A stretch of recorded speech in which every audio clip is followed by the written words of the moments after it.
ছিল তরবারিটা হাত দিয়ে টানতে বাইর করে রওনা দিয়ে দিছে। পিছন থেকে বিবি টানতে বলে, স্বামী রে দাঁড়ান। ও স্বামী আপনি কই যান? কই বিবি রে তুমি কি শুনছো না, আমার নবী নাই, আমার নবী নাই।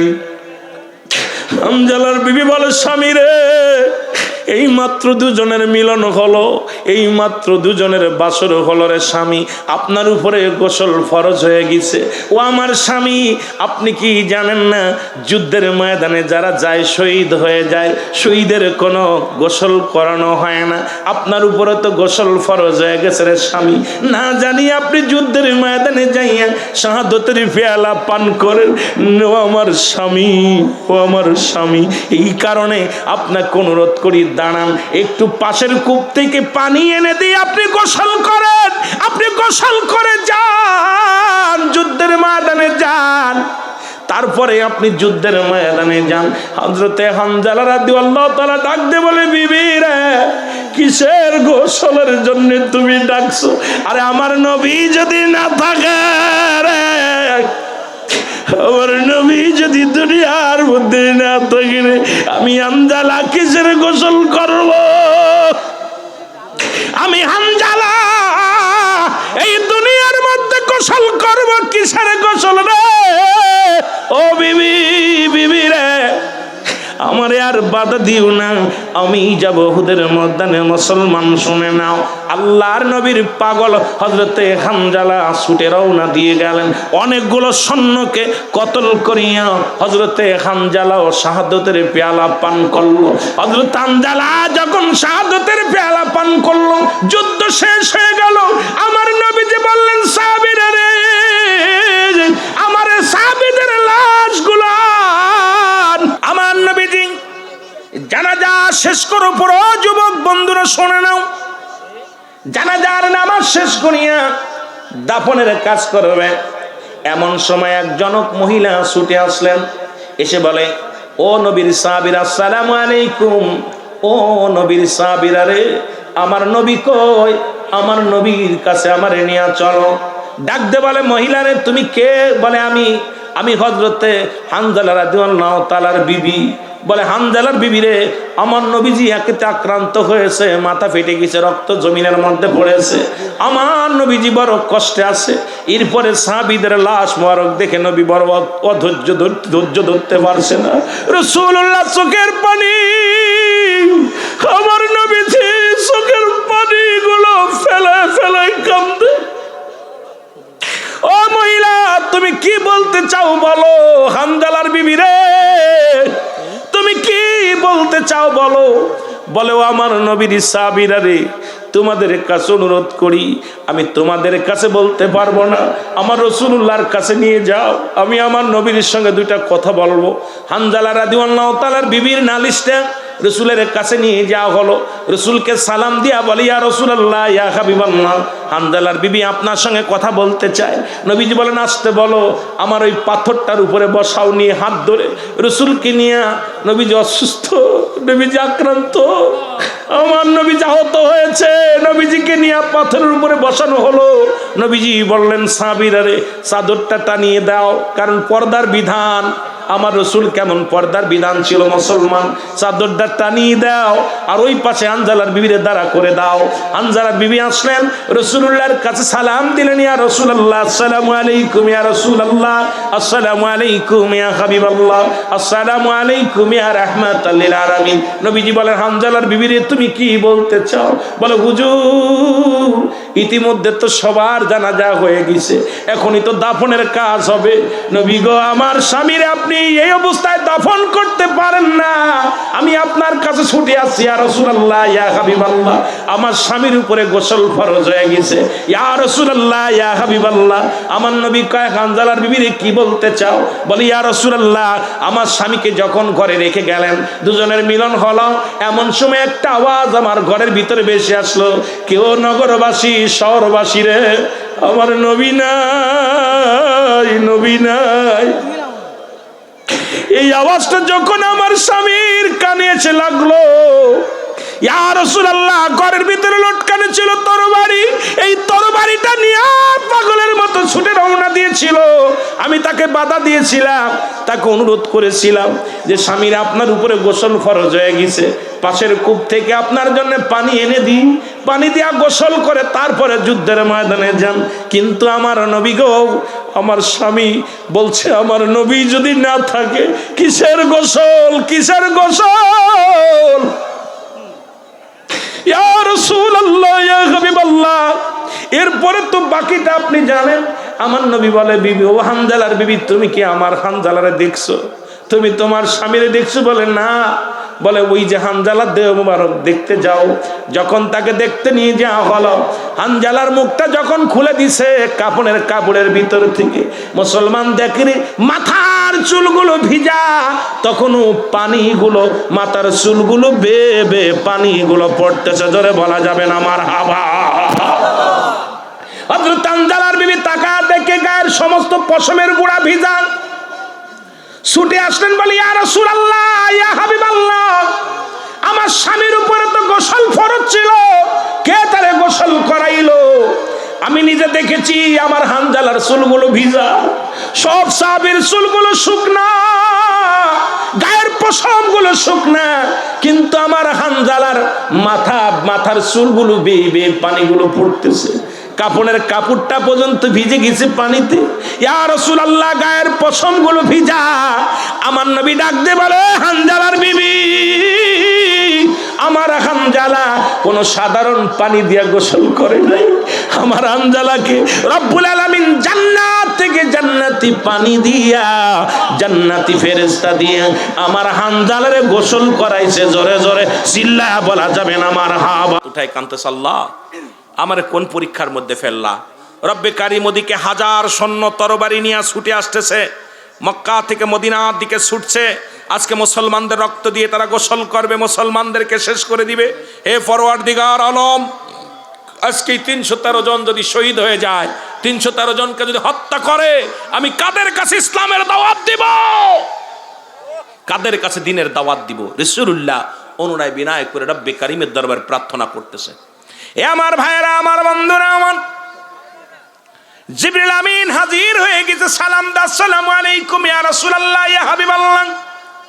নবী গো, আমি আপনার কদমের মধ্যে হাজির হয়ে গেলাম।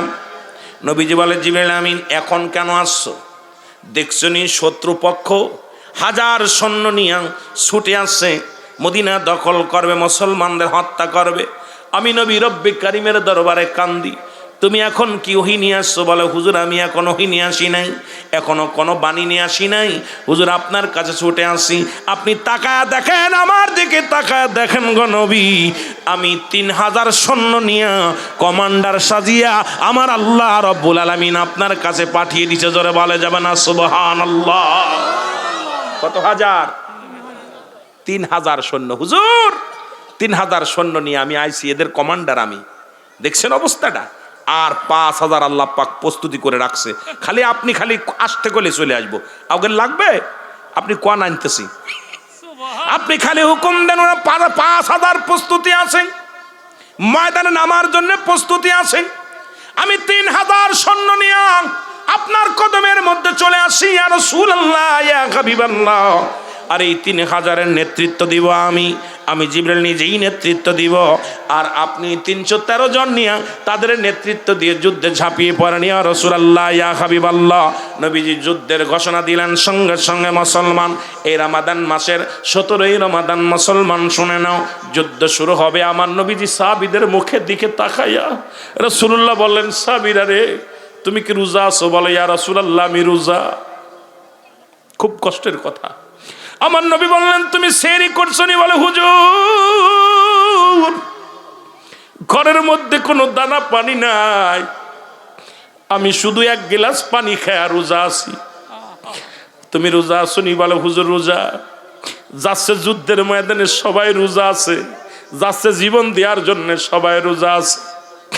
নবীজি তাকায়া দেখে কেউ খুরমা খাইছে, কেউ খেজুর খাইছে, কেউ বা না খেয়ে রোজার অবস্থায়। সবাই যুদ্ধের জন্য প্রস্তুতি। নবীজি ডাক দিয়ে বলে, আল্লাহ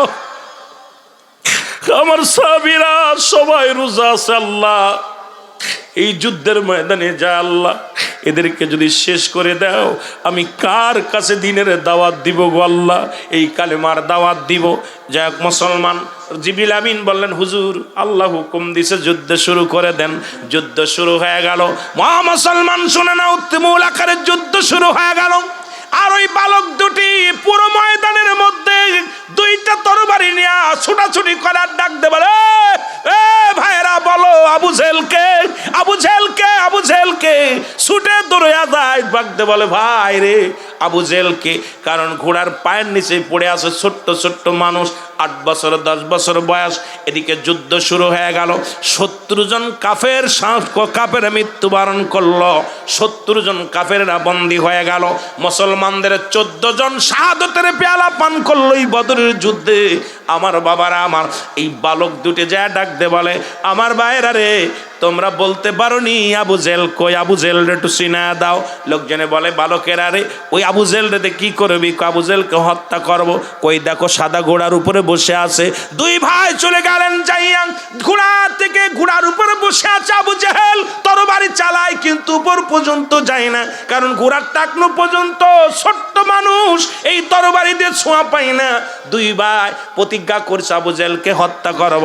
ছোট ভাই বড় ভাইকে ডাক দে কয়, ভাই ভাই একটা কাজ করি কি, আমরা তো ছোঁয়া পাইতেছি না কিন্তু মারতে হবে আবু জেহেল রে। একটা কাজ করো, তুমি এই তরবারি দিয়া ঘোড়ার পায়ের মধ্যে কোপ মারবা, ঘোড়া পড়ে যাবে, আমি পিছন থেকে গর্দানের মধ্যে কোপ দিব। বুদ্ধি দেখছেন? ছোট ভাই বুদ্ধি দিচ্ছে বড় ভাই রে, ভাই আমি তরবারি নিয়ে পিছনে দাঁড়াইছি, তুমি ঘোড়ার পা কেটে দাও। বড় ভাই কি করছে? ঘোড়ার পা কেটে দিচ্ছে। আর ঘোড়া যেই নিচে হয়ে গেছে আর পিছন থেকে ছোট ভাই ঝেড়ে দিস। মারহাবা বলেন না, আরো জোরে বলেন। এ মুসলমান শোনা নাও, এদিকে আবু জাহেলের ছেলে ইকরামা যিনি কালেমা পড়েছিল পিছনে দাঁড়িয়ে ছিল, এসে ছোট ভাইয়ের হাতের মধ্যে একটা কোপ লাগায় দিছে। ডান হাতটা কেটে গেছে, সামান্য একটু ঝুলতেছে। এই হাতটা ডিস্টার্ব করে, ডান হাতের তরবারিটা বাম হাতের মধ্যে নিছে বালকটা নিয়ে বাম হাত দিয়ে কোপ শুরু করেছে। মুসলমান আঘাত করা শুরু করেছে।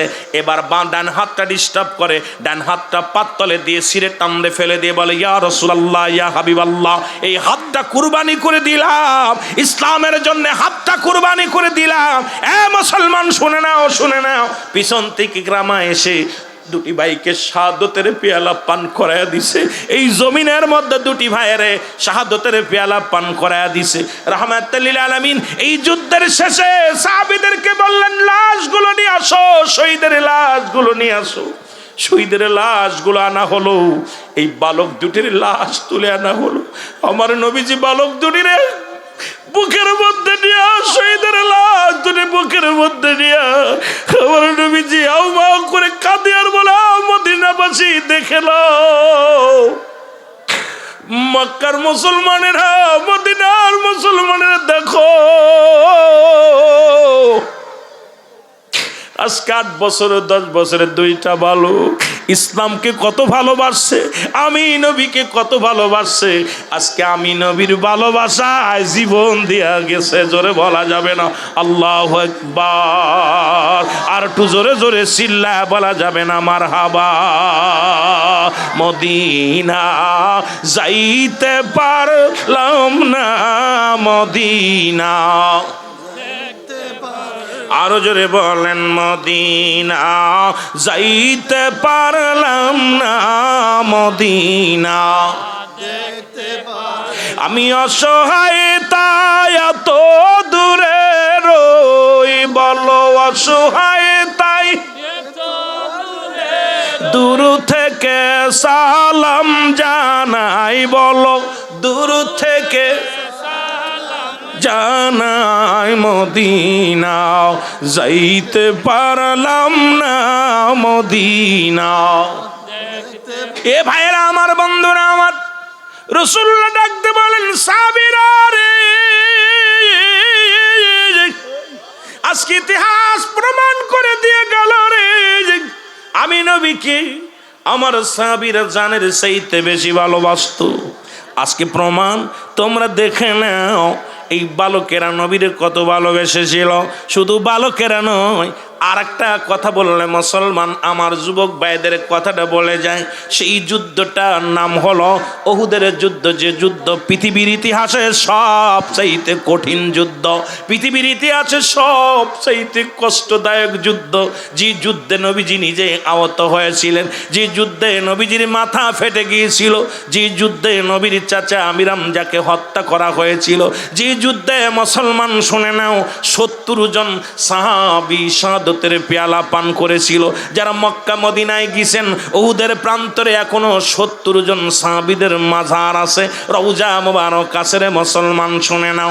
এই যুবকেরা তোমাদের একটু বলে যায়, যেহেতু যুব সমাজের উদ্যোগে মাহফিলটা, আমি যুবকদের শুধু বালকদের নয়, এইবার যুবকদের একটু কথা বলি, এরপরে আলোচনায় যাই, ধীরে ধীরে যায় মহব্বতের সঙ্গে। আমার মনে বড় আশা ছিল যাব মদিনায়, বল মনে বড় সালাম আমি করব গিয়া, সালাম আমি করব এর নবীজির রওজা। আমার মনে বড় আশা ছিল যাব মদিনায়, বল মনে বড় এ আরব সাগর পাড়ি দিব, নাই তোমাদের তরি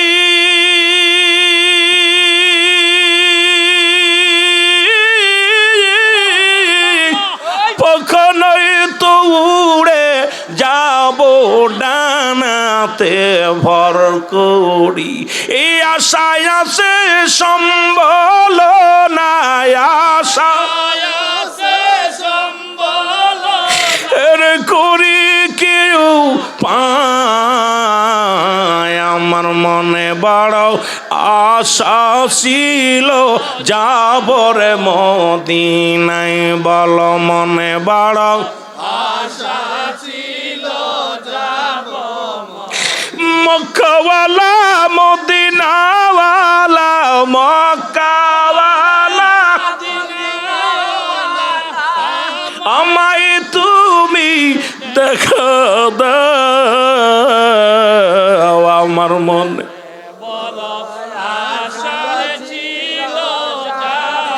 আরো জোরে জোরে বলেন, আমার মনে বড় আশার ছিল যাব মদ, সালাম আমি করব গিয়া, সালাম আমি করব গিয়া নবীজির রওজা। আমার মনে বড়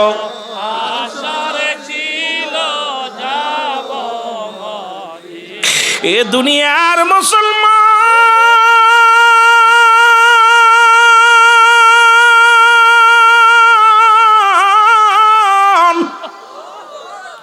রহমতের নবী ডাক দিলে উহুদের যুদ্ধে যুবকেরা দলে দলে রাস্তায় দাঁড়িয়ে গেছে রে, যুদ্ধের ময়দানে যাবে। যুবকেরা দাঁড়িয়ে গেছে যুদ্ধের ময়দানে যাওয়ার জন্য। নবীজি সৈন্য বাছাই করতে করতে যা দেখে রে হযরত হানজালা রাদিয়াল্লাহু তাআলা। খুব খেয়াল করবেন যুবকেরা, একটু কথা বলে যায়, আজকে তোমরা সুন্নিয়াতের জন্য পাগল, আজকে তোমরা মদিনাওয়ালার জন্য পাগল। কেন আমরা পাগলামি করি, কেন করি, কেনর জবাবটা আমি কেমনে দিব রে? কারণ নবী লাগবে কবরে, নবী লাগবে মিজানে, নবী লাগবে ফুলসিরাতে, নবী লাগবে উমাল কিয়ামতের ময়দানে। নবী বিনে কোনো বান্ধব থাকবে না, নবী বিনে কোনো গতি থাকবে না, নবী বিনে কোনো উপায় থাকবে না। আমার আল্লাহ ডাক দেখায়, যেদিন পৃথিবী সবকিছু চূর্ণ বিচ্ছিন্ন করে দিবে, আল্লাহ কয় কুল্লু মান আলাইহা ফান, আল্লাহ কয় বান্দারে যেদিন তামাম পৃথিবী আমি চূর্ণ বিচ্ছিন্ন করে দিব,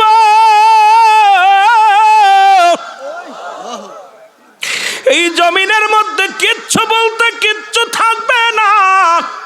সেদিন থাকবো শুধু আমি আল্লাহ, আমি থাকবো আমার রসুলের ভালোবাসা নিয়ে, আল্লাহ থাকবে নবীর ভালোবাসা নিয়ে। তাই তো আমরা সুন্নিরা নবীর প্রেম ছাড়া বুঝি না। কে আমাকে বেদাত বলল, কে আমাকে কাফের বলল, কে আমারে কি বলল, কিচ্ছু যায় আসে না রে বাবা। আমরা নবীরে ভালোবেসে বাঁচতে চাই, আমরা নবীরে ভালোবেসে মরতে চাই, আমরা নবীর ভালোবাসায় জীবন দিতে চাই। কে কি বলল কিচ্ছু যায় আসে না রে বাবা, কারণ আল্লাহ থাকবে নবীর ভালোবাসা নিয়ে, আমরাও থাকতে চাই রাসূলুল্লাহর ভালোবাসা নিয়ে। জোরে বলেন ঠিক কি না? আর একটু জোরে জোরে চিল্লায় বলেন ঠিক কি না? এ যুবক, হযরতে হানজালা রাদিয়াল্লাহু তাআলা লাইনে দাঁড়ায় গেছে। নবীজি ডাক দে বলে হানজালা, রাসূল ডাক দে বলে হানজালা রে তুমি লাইনে দাঁড়াইছো কেন? বলে হুজুর আমি যুদ্ধে যাব। আমার নবী কয় না রে হানজালা না, গতকালকে তোমার বিবাহ দিলাম, গতকালকে তোমার শাদী দিলাম। হানজালা রে আজকে তোমাদের দুজনের স্বামী স্ত্রীর দুজনের মিলনের রাত, আজকে স্বামী স্ত্রী দুজনের বাসর রাত, আজকে স্বামী স্ত্রী দুজনের মুসলমান দুনিয়ার মধ্যে শুনে নাও। এরে তোমার বিবির পরে একটা হক আছে রে হানজালা, তোমার বিবির হক আদায় করো রে হানজালা। হানজালা বলে ইয়া রাসূলুল্লাহ, ইয়া হাবিবাল্লাহ, আমি যা যুদ্ধের ময়দানে যাব। আমার নবী কয় না না, তোমার বিবির হক আদায় করো। আমার যুবক বাবা, আজকে যারা ঘুম আরাম করে ঠান্ডা মাটির মধ্যে বসে আছো, একটু দিলের কান্ডা লাগা শুনে যাও। আল্লাহর নবী ডাকতে বলে হানজালা রে, কারণ আমি নিজে দাঁড়িয়ে থেকে তোমার বিবাহ দিছি, আমি নবী তোমার বিবাহ দিছি রে। আজকের রাত তোমাদের জন্য, তোমাদের জন্য মধু পূর্ণিমার রাত, আজকের রাত মিলনের রাত, আজকের রাত বাসর রাত। তোমার বিবির হক আদায় করে হানজালা। হানজালা বলে ইয়া রাসূলুল্লাহ, ইয়া হাবিবাল্লাহ, আমি যুদ্ধে যাব। আমার নবী কয় না না। হানজালাকে থুয়া যুদ্ধের ময়দানে চলে গেলেন। ওহুদের যুদ্ধে অনেকগুলো সৈন্য আহত হলো। আমার নবীজির মাথা ফেটে গেল, আমার নবীর মাথা ফেটে রক্ত জমিনের মধ্যে পড়ে রে। আমার নবী জমিনের মধ্যে বেহুশ হয়ে পড়ে আছে। ও যুবক, যে যুদ্ধে আমার নবীর চাচা আমিরে হামজা তাকে হত্যা করলেন, হাসিয়েছে। সব চাইতে বড় কষ্ট আবু লাহাবের বিবি হিন্দা, এই নিষ্ঠুর মহিলা আমির হামজার বুকটা ছিঁড়িয়া ওরে কলিজাটা বাইর করিয়া তাজা তাজা কলিজা সাবায়া সাবায়া খেয়েছিল। আইরে মুসলমান, আইরে মুসলমান শোনো, এই আবু লাহাবের বিবি হিন্দা কত বড় নিষ্ঠুর ছিল। হযরত আমির হামজার বুকটা ফাড়িয়া কলিজাটা বাইর করে এর তাজা চিবিয়ে চিবিয়ে খেয়েছিল। আমার রসুল নিজেই তো আক্রান্ত, নবীজি আহত হয়েছিল। যখন আমির হামজার দেহ মুবারক রাসূলুল্লাহর সামনে আনা হলো, আমার নবী যাও মাও করে কান্দার বলে, আমার সাহাবীরা রে, আমি কি দেখলাম, আমারে তোরা কি দেখাইলি, আমার কলিজার টুকরা চাচারে কিভাবে হত্যা করেছে নিষ্ঠুরেরা, ওদের কি ছেলে দয়া নাই মায়া নাই। এ মুসলমান, এ দুনিয়ার মুসলমান যুবক বন্ধুরা শুই না লাও গো,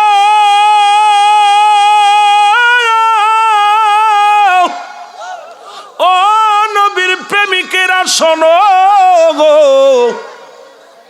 এই রহমতের নবী যখন মক্কা মদিনার মানুষ সবাই নবী আল আমিন উপাধি দিলেন, সবাই নবীরে আল আমিন উপাধি দেয়।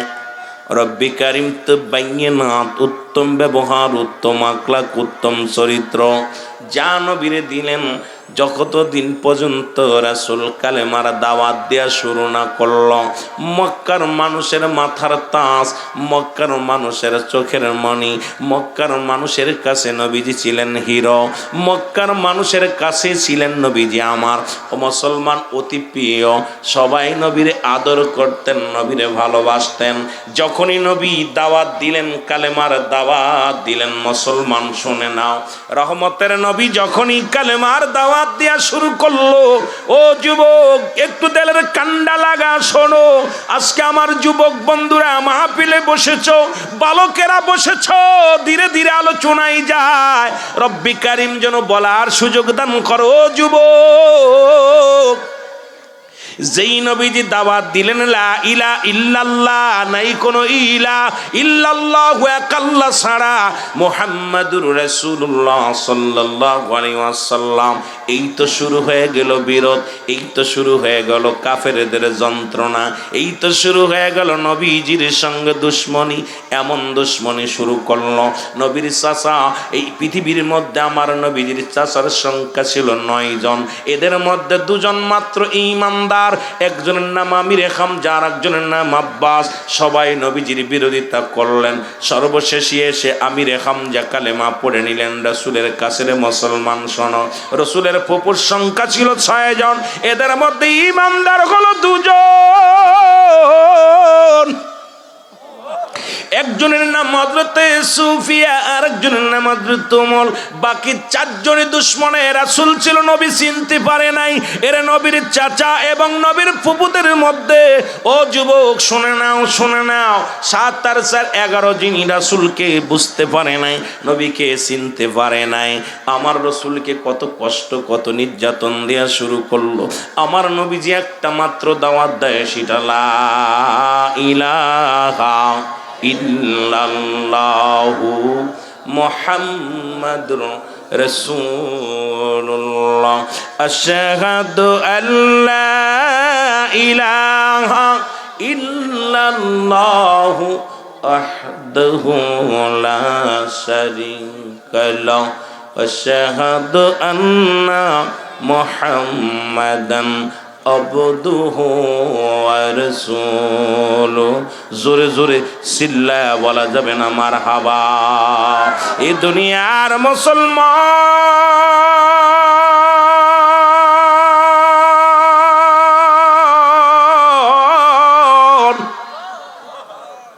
নবী যখন এই দাওয়াত দিলেন, হাজার দলে দলে মানুষ যখন কালেমার পতাকা আসতে লাগলো গো,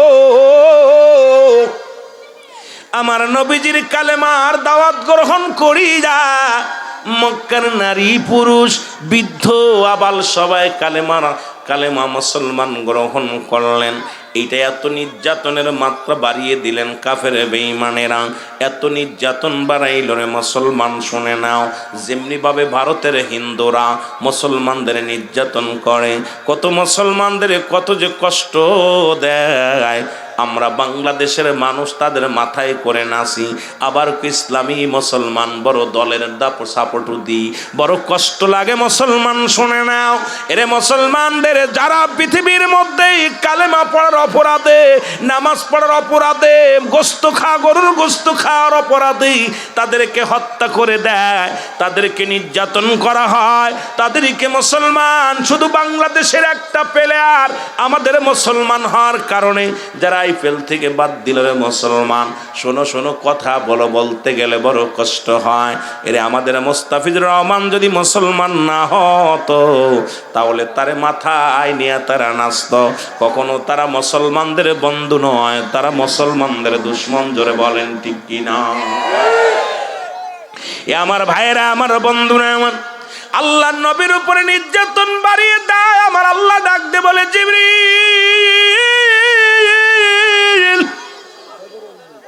ও জিবরিল, যাও যাও, তুমি যাইয়া আমার নবীর সংবাদ দাও। এই যাই আস্তে, আমার নবীরে যা সংবাদ দাও, আমার নবী যেন আর মক্কায় নয় মদিনায় রওনা হয়। জোরে বলেন মারহাবা। আর একটু জোরে বলেন মারহাবা। আল্লাহ নবীর কাছে জিবরিল আমিন সালাম দিয়ে বলে, ইয়া রাসূলুল্লাহ, ইয়া হাবিবাল্লাহ, নবী গো, আল্লাহ নবী গো, মক্কার 1 নম্বর মক্কার আবহাওয়া ভালো না, 2 নম্বর মক্কার মহানগরের অববানাটন, 3 নম্বর মক্কার মানুষের মন ভালো না। ইয়া রাসূলুল্লাহ, ইয়া হাবিবাল্লাহ, আপনি মক্কায় নয়, আপনি মদিনায় চলে যান। মদিনার মানুষ অপেক্ষা আছে কালেমা গ্রহণ করার জন্য। মদিনার মানুষ আপনাকে পায় বড় ধন্য হবে নবী গো। আর 1 মিনিট দেরি করেন না, মদিনার দিকে যান, মদিনার মানুষ অপেক্ষা আছে আপনার অপেক্ষায় নবী গো। আমার নবী কান্দার কয়, জিবরিল, আমার বাবার ভূমি, আমার মায়ের ভূমি কেমনে ছেড়ে যায় মদিনায়? আমার নবীজিকে জিবরিল আমিন বলে, ইয়া রাসূলুল্লাহ, ইয়া হাবিবাল্লাহ, আর বসে থাকার সময় নাই। ইসলামের বিজয় ডান্ডা যদি বাজাইতে হয়, অপেক্ষা আছে মদিনার মানুষগুলো, যান, ওই মানুষগুলোর মাঝে কালেমা প্রচার করেন। জোরে জোরে চিল্লায় বলা যাবে না সুবহানাল্লাহ। রহমতের নবী মদিনায় চলে গেলেন। ও যুবক, আমি আপনাদেরকে নিয়ে আলোচনার মধ্যে যাই। তোরে এই দুটোর মাঝখানে সরান দি, কথা বলিস কেন? তোদের ওয়াজ করি, তারপরে যুবকদের ওয়াজ করবো। মদিনার মানুষ মুসলমান শোনে না, রাসূল পাক সাল্লাল্লাহু আলাইহি ওয়াসাল্লাম মদিনায় যখন গেলেন, মদিনার মানুষগুলো এত সুন্দরভাবে আমার নবীকে রিসিভ করলেন, আমার নবীকে স্বাগতম জানাইলেন। মদিনার মানুষগুলো রাসূলকে পায়া বড় ধন্য হয়ে গেলেন, নবীকে পাইয়া আনন্দে আত্মহারা হয়ে গেলেন, নবীর কদমের মধ্যে লুটিয়ে পড়তে লাগলেন। এমন সময় ছোট্ট ছোট্ট 2টা বালক এসে রাসূলের সামনে হাজির হয়ে গেল। একটা বালকের বয়স 8, আর একটা বালকের বয়স 10। সুবহানাল্লাহ বলেন না? কত বছর? 8 আর 10। আল্লাহ নবীর কদমে এসে ডাকতে বলেন, আসসালামু আলাইকুম, আপনি কি নবী? এর বালকরা তখনও বুঝতে পারে নাই নবী কেমন হয়। এ তো মানুষের মতো দেখতে শুনতে। আমার দেশের অনেক মৌলবীরা কয় নবীও মানুষ, আমরাও মানুষ। নবীরা হলো গুনাহ থেকে মুক্ত, আমরা গুনায় যুক্ত। নবীরা হলো মাসুমের মাসুম, আমরা হলাম গুনাহ মার্কা মানুষ। এখন আমার দেশের কিছু মুসলমান শুনে নাও, কিছু কপাল পোড়া বাবারা আছেন, কিছু আলেম আছেন যারা কয় নবী আমগার মতো মানুষ। ওই যে নবী বলছেন হায়াতি খায়রুন লাকুম, আমার হায়াতের জিন্দেগিটা উম্মতের জন্য কল্যাণ স্বরূপ। নবী আসছে শাদী করছে, নবী আসছে ব্যবসা বাণিজ্য করছে, নবী যাইয়া দুনিয়ার মধ্যে আপনার আমার মতো সংসার করেছে। এইটা দেখে এখন কিছু মানুষ কয় নবী আমগার মতো মানুষ। যেমন বাবা আদম আলাইহিস সালাম ডাকতে বলে রব্বানা যালামনা, আমার সাথে বলেন রব্বানা যালামনা আনফুসানা ওয়া ইল্লাম তাগফির লানা ওয়া তারহামনা লানাকুনান্না মিনাল খাসিরিন। আল্লাহ ডাকতে যদি বলে, আল্লাহকে ডাকতে বলে আদম আলাইহিস সালাম রব্বানা যালামনা, আমার আল্লাহ, আমার রব, আমার প্রতিপালক, আমি জালিমদের অন্তর্ভুক্ত হয়ে গেছি রে। এখন যদি কোনো মৌলবী কোনো মুন্সি বলে আদম নবী জালিম হয়ে গেছে, সঙ্গে সঙ্গে তার বউডা তালাক হয়ে যাবে। জোরে বলেন ঠিক কি না? এই পৃথিবীর মধ্যে আদম নবী তো নিজেই বলছে আমি জালিমদের অন্তর্ভুক্ত হয়ে গেছি। এখন কোন মুন্সি মৌলবী যদি বলে আদম জালিম জুলুম করেছে, সঙ্গে সঙ্গে তার ঈমান চলে যাবে। এখন নবী কয় আমি তোমগার মতো মানুষ। এখন আমার দেশের মৌলবী সাহেবরা কয় নবী আমগার মতো মানুষ। নবীরও তো জীবন ছিল, নবীরও সংসার ধর্ম ছিল। আমি আস্তে আস্তে যাই, যদি সময় পায় মুসলমান শুনে নাও। এবার বালক দুটি আইয়া বলে আল্লাহর নবী গো, আল্লাহর নবীর সালাম দিয়া বলে আপনি কি নবী? বলে হ্যাঁ আমি নবী, আল্লাহর পয়গম্বর। ডাকতে বলে ইয়া রাসূলুল্লাহ, ইয়া হাবিবাল্লাহ, আপনাকে দেখে বড় ধন্য আমরা বালক দুটি। আপনার চেহারা এত সুন্দর, আপনার এত সুন্দর মুখ, এত সুন্দর রূপ, আপনাকে দেখা পর আমাদের সব দুঃখ দূর হয়ে গেছে। ইয়া রাসূলুল্লাহ, ইয়া হাবিবাল্লাহ, এই দুনিয়ার মধ্যে কি আপনার আব্বা মা দুনিয়ার মধ্যে নাই? ডাকতে বলে আমার নবী, ডাকতে বলে বালকেরা রে, এই দুনিয়ার মধ্য থেকে আমি বড় এতিম। এরে রহমতের নবী কান্দের বলে বালকেরা রে, আমি নবী বড় এতিম। আমার মাও নাই, বাবাও নাই, চির বিদায় হয়ে গেছে। আমি বড় এতিম রে, আমি বড় এতিম। বালক দুটি ডাকতে বলে ইয়া রাসূলুল্লাহ, ইয়া হাবিবাল্লাহ, আপনি মক্কা থেকে কেন মদিনায় আসলেন? নবীজি বলে আমি আসলাম ইসলামের দাওয়াত দেওয়ার জন্যে, আমি আসলাম কালেমার দাওয়াত দেওয়ার জন্যে। এবার বালক দুটি কয় ইয়া রাসূলুল্লাহ, ইয়া হাবিবাল্লাহ, আপনার মক্কায় কি কোনো মানুষ নাই? মক্কার মানুষের কাছে কি আপনি দাওয়াত দেন নাই? আমার নবী কয় আছে, কিন্তু তারা দাওয়াত কবুল করেছে, কিছু সংখ্যা করেছে, কিছু করে নাই। আমার বালক দুটি ডাক দে বলে ইয়া রাসূলুল্লাহ, ইয়া হাবিবাল্লাহ, আল্লাহর নবী গো, মদিনা থেকে মক্কা থেকে মদিনায় আসার কারণটা জানতে পারিবনি? বলে বালকেরা শোনো, আমি নবী আসি সত্যের পয়গম্বর হইয়া, সত্য ইসলামের দাওয়াত নিয়ে এই জন্ম এই ভূমির মধ্যে আগমন করলাম। এই মদিনার মানুষের আমি কালেমার দাওয়াত দিব। বালক দুটি ডাক দে বলে ইয়া রাসূলুল্লাহ, ইয়া হাবিবাল্লাহ, নবী গো, ওই মক্কা নগরে আপনি দাওয়াত দিতে চাইয়া কার নবী গো কোনো বিপদের সম্মুখীন হয়েছেননি? আমার নবী ডাকতে বলে বালকেরা রে, ওই মদিনার মানুষেরা কত নির্যাতন আমারে করেছে, কতই না কষ্ট দিছে রে। মক্কার মানুষেরা আমারে বড় কষ্ট দিছে রে। আমি আসি মদিনা ইসলামের দাওয়াত নিয়ে। বালক দুটি বলে ইয়া রাসূলুল্লাহ, ইয়া হাবিবাল্লাহ, এমন মানুষ যার চেহারা দেখলে খোদা নিবারণ হয়ে যায়, যারে দেখলে পারে শান্তি লাগে, যারে দেখা পর হৃদয়ে শান্তি লাগে। নবী গো, এই মানুষটারে কেমনে কষ্ট দেয় নবী গো আমরা জানতে চাই। ওই মক্কা নগরের সব চাইতে বেশি কষ্ট আপনারে কে দিছে? আল্লাহর নবী চোখের পানিটা ছেড়ে বলে বালকেরা রে, সব চাইতে বেশি কষ্ট দিছে আবু জেহেলে। জোরে জোরে চিল্লায় বলো আল্লাহু আকবার। মদিনা যাইতে পারলাম না, মদিনা দেখতে পারলাম না, বলো মদিনা যাইতে পারলাম না, মদিনা। আমি অসহায় তাই এত দূরে রই, বলো অসহায় তাই দূর থেকে সালাম জানাই, বলো দূর থেকে সালাম জানাই, মদিনা যাইতে পারলাম না, মদিনা। মদিনার নাম কত মধু,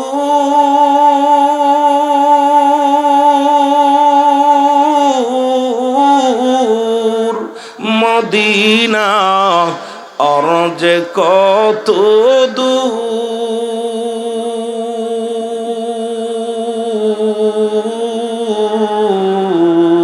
ওই মদিনার পথের দুলি, বলো ওই মদিনার পথের দুলি মাখতে পারলাম না, মদিনা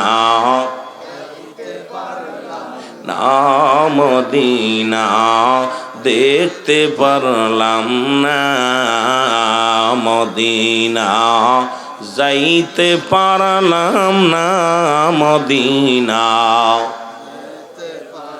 এ দুনিয়ার মুসলমান মদিনা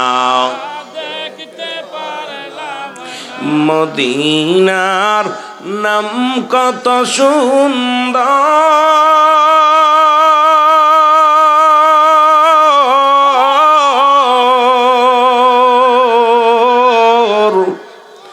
মদিনা কেরে সে অন্তর,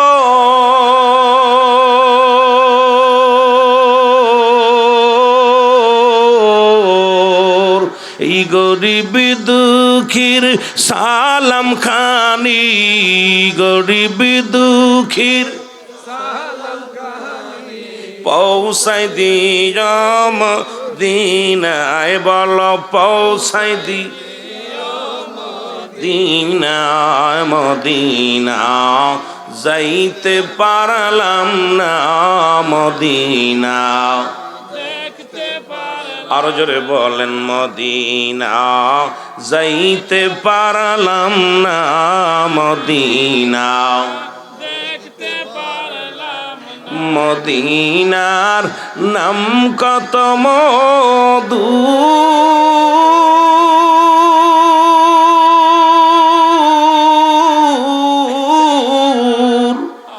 মদিনা আর যে কত দূর,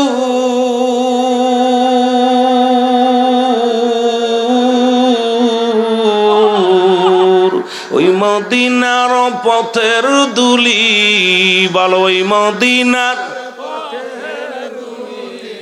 মাখতে পারলাম না, মদিনা যাইতে পারলাম না, মদিনা মদিনা যাইতে পারলাম না, মদিনা। এ দুনিয়ার মুসলমান রহমতের নবী গো, উম্মতের কান্ডারি রাহমাতুল লিল আলামিন এই দুনিয়ার মধ্যে আগমন করলেন। নবী বলেন, হায়াতি খায়রুন লাকুম, নবী আমার উম্মতিরা রে, আমার হায়াতের জিন্দেগিটা আমার উম্মতের জন্য কল্যাণ স্বরূপ। কারণ আমার নবী দুনিয়ার মধ্যে আগমন করে উম্মতের মঙ্গলের জন্য। কেমনে উম্মতিরা সংসার করবে, কেমনে উম্মতিরা চলাফেরা করবে, কেমনে উম্মতিরা জীবন যাপন করবে, এগুলো প্রশিক্ষণ দেওয়ার জন্য নবী দুনিয়ার মধ্যে আগমন করল।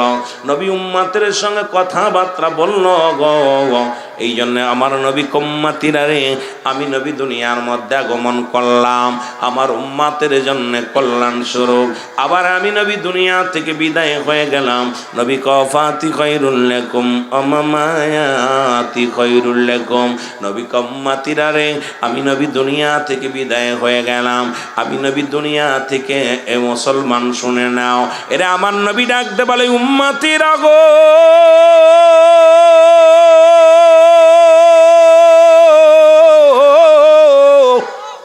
এরে আমি নবী দুনিয়া থেকে বিদায় নিলাম আমার উম্মতের কল্যাণের জন্য রে। পৃথিবীর মধ্যে যদি কোনো উম্মত ভালো কর্ম করে, সঙ্গে সঙ্গে আমি নবী আল্লাহর দরবারে প্রশংসা করি। আবার কোনো উম্মত যদি গুনাহের কাজ করে গো, সঙ্গে সঙ্গে আমি নবী উম্মতের জন্য ইস্তেগফার করি, ক্ষমা চাই। অন্যায় করে আমার বাবারা, আমার উম্মতিরা অন্যায় করে ক্ষমা চায় আমার নবী। এই নবীর পক্ষে থাকার দরকার আছে কি না? আর একটু জোরে জোরে চিল্লায় বলেন মারহাবা। আর একটু জোরে জোরে চিল্লায় বলা যাবেন আল্লাহু আকবার।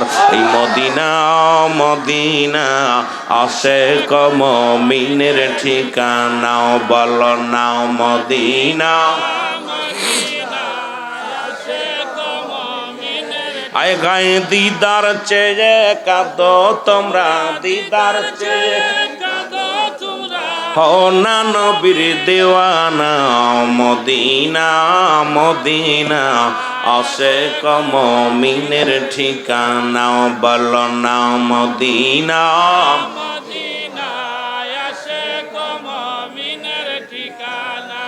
এর নবীর প্রিয় সাহাবী হযরত আবু বকর সিদ্দিকী, বলো নবীর প্রিয় সাহাবী ওরে ভালোবেসে শুইল পাশে, ভালোবেসে শুইল পাশে, যায়া সে তাই দেখো না মদিনা। অশেখ মুমিনের ঠিকানা, বলো না মদিনা মদিনা। আয় হায় জোরে জোরে বলা যাবে না, বলো মদিনা মদিনা। আশেক মুমিনের আয় হায় দিদার চেয়ে কাঁদো তোমরা, দিদার চেয়ে কাঁদো তোমরা, হও না নবীর দেওয়ানা মদিনা। অশেক মুমিনের ঠিকানা, বলো না মদিনা মদিনা। বাবা কালো হাফসি বেলালে ভালোবাসলো ওই নবীকে, ও ভালো কালো হাফসি বেলালে ভালোবাসলো ওই নবীকে। ওরে ইসলামের প্রথম মোহাম্মদ জিন, ইসলামের বানাইলেন রব্বানা মদিনা মদিনা। আশেক মুমিনের ঠিকানা, বলো না মদিনা। আশেক মুমিনের ঠিকানা। আয় হায় দিদার চেয়ে কাঁদো তোমরা, দিদার চেয়ে কাঁদো তোমরা, হও না নবীর দেওয়ানা মদিনা।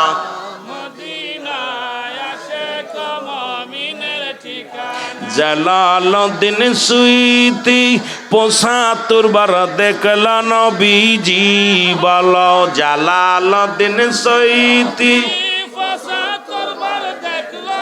আরে এতবার দেখিয়াও নবী, এতবার দেখিয়াও নবী, তৃষ্ণা তাহার মেটে না আশেক যুদ্ধ শেষ হয়ে গেছে। আমার নবীজি ডাকতে বলে সাহাবীরা রে, শহীদের লাশগুলো আমার সামনে আনো। লাশগুলো এক একটা করে আনে, আর নবী হাও মাও করে কান্দে। আমার নবীজি এক একটা লাশের দিকে তাকায়, নবীজি চোখের পানি হাও মাও করে সিঁড়ি দিয়ে কাঁদতে লাগলেন। নবীজি বললেন সাহাবীরা কতজন শহীদ হয়েছে? কয় হুজুর ৭০ জন। কতজন? ৭০ জন সাহাবী শহীদ হয়ে গেছে। আমার নবীজি হানজালার সেই গান জ্বালাও আছে, রাসূলুল্লাহ থুয়ে দিলেন লাশগুলো। আমার নবীজি বললেন সাহাবীদের আজকে এক একটা করে লাশ আমি নবী জানাজা পড়াবো। রাসূলুল্লাহ ৭০ বার জানাজা পড়লেন। আর প্রতিবার একবার যখনই হযরতে একজন সাহাবীর জানাজায় পড়াইতেন, তখনই হযরতে হানজালা রাদিয়াল্লাহু তাআলা দেহ মুবারক তার পাশে নিয়ে রাখতেন। তার মানে যদি ৭০টা সাহাবীর ৭০ বার যদি জানাজা হয়, হযরতে হানজালার একারই ৭০ বার জানাজা হয়েছে। জোরে বলেন না মারহাবা। আর একটু জোরে বলেন মারহাবা। কারণ নবীজি হানজালারে হারাইয়া সহ্য করতে পারেন নাই। আমার রাসূল পাক সাল্লাল্লাহু আলাইহি সাল্লাম, আমার দাদু ভাইয়েরা, এরপরে আমার রাসূল পাক সাল্লাল্লাহু আলাইহি সাল্লাম সাহাবীদেরকে বললেন তোমরা লাশগুলো গণনা করো। বলে হুজুর ৭০ জন শহীদের লাশ আনছি। নবীজি বললেন তোমরা গণনা করো। গুনতে লাগলেন ১ ২ ৩ ৪ ৫ ৬ এরকম গুনতে গুনতে যায় দেখো ৬৯টা লাশ, একটা লাশ নাই। নবীজির কাছে আসে বলে ইয়া রাসূলুল্লাহ, আমরা তো ৭০ জনের লাশ আমরা এক জায়গায় কেবলমাত্র থুয়ে আসলাম, কিন্তু ৬৯ জনের লাশ, এখন তো একটা লাশ আমরা পাই না, একটা শহীদের লাশ পেতেছি না। আমার নবী বলে কি বলতে চাও তোমরা, কার লাশ? বলে ইয়া রাসূলুল্লাহ, হযরতে হানজালা রাদিয়াল্লাহু তাআলা লাশ আমরা পাইতেছি না। এখানে সবার লাশ আছে কিন্তু হযরতে হানজালার লাশ নাই। আমার নবী কয় তাড়াতাড়ি যাও তোমরা উহুদের ময়দানে খোঁজো, কারণ আমার চাচা আমির হামজাকে যেরকম ক্ষত বিক্ষত করেছে ওই নিষ্ঠুরদের দিলে কোনো মায়া নাই। না জানি আমার হানজালার দেহ মুবারকের সঙ্গে কি নিষ্ঠুরতা পালন করে। তোমরা তাড়াতাড়ি খোঁজো। সাহাবীরা পাগলের মতো দৌড়াদৌড়ি ছুটাছুটি করতে লাগলেন, কোথাও লাশ পাইলেন না। আমার নবী বলে হানজালার লাশ কি পাইছো? সাহাবীরা বলে ইয়া রাসূলুল্লাহ, ইয়া হাবিবাল্লাহ, আমরা তো কোথাও হানজালার লাশ পাইলাম না। আমার নবীজি ডান দিকে তাকাইলেন, বাম দিকে তাকাইলেন, পিছনের দিকে তাকাইলেন, সামনের দিকে তাকাইলেন।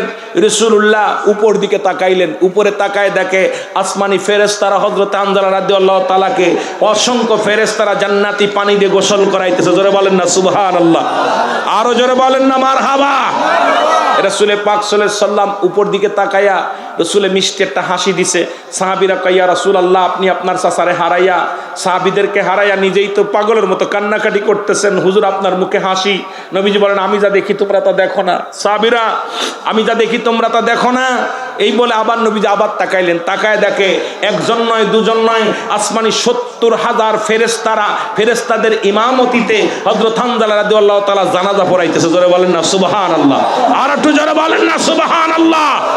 রাসূলে পাক সাল্লাল্লাহু আলাইহি সাল্লাম এবার মিষ্টি একটা হাসি, একটু জোরে হাসি দিছে। যখন রাসূলে পাক সাল্লাল্লাহু আলাইহি সাল্লাম একটা মৃদু হাসি দিছে, হাসি দেওয়ার পর সাহাবীরা খুব আশ্চর্য হয়ে গেছে। ইয়া রাসূলুল্লাহ, একেতে আপনি আক্রান্ত, আপনার মাথা ফেটে গেছে, রক্ত পড়তে জমিনের ভিতরে, আপনি যেই অসুস্থ নবী গো, এরপরে আপনার চাচা আমির হামজাকে হত্যা করেছে, 70 জন সাহাবীদের লাশ পড়ে আছে। নবীজি আপনি মিষ্টি হাসলেন, কারণটা কি? আমার নবীজি বললেন সাহাবীরা রে, আমি যা দেখি আমি যা শুনি তোমরা তা শোনো না, দেখো না তোমরা, সুতরাং লাশগুলো আবার গোনো। লাশগুলো আবার যখন গণলেন, গুনতে গুনতে দেখে হযরতে আমির হামজা রাদিয়াল্লাহু তাআলার পাশে হযরতে হানজালা রাদিয়াল্লাহু তাআলার দেহ মুবারক আছে। জোরে বলেন না সুবহানাল্লাহ। সাহাবীরা দৌড়ে আসছে, এসে বলে ইয়া রাসূলুল্লাহ, ইয়া হাবিবাল্লাহ, আমরা হানজালার দেহ মুবারক পাইছি। সাহাবীরা বলেন, নবীজি বললেন কোথায় পেলে? বলে হুজুর হযরতে আমির হামজা রাদিয়াল্লাহু তাআলার পাশেই হানজালার দেহ মুবারক আছে। জোরে বলেন না মারহাবা।